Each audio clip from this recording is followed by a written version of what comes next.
আমি 2 কালারের বুরিন্দা ভেজেছি।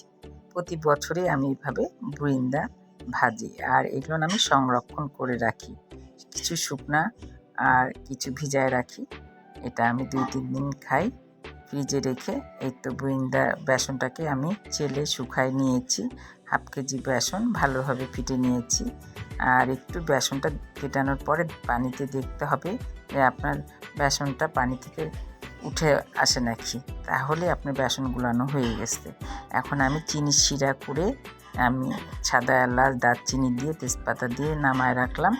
এখন আমি বেসনগুলো দিয়ে এই যে 2 কালারের বেসন আমি যে হালকা করে ভেজে নিচ্ছি, আর এই পাশে আমি শিরার মধ্যে ঢেলে দিচ্ছি।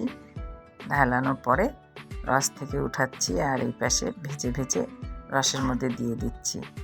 এই তো মজাদার সুস্বাদু বুরিন্দা। এখন আমি ফুড কালারের বুরিন্দাগুলো দিয়ে এইভাবে ভেজে নিচ্ছি।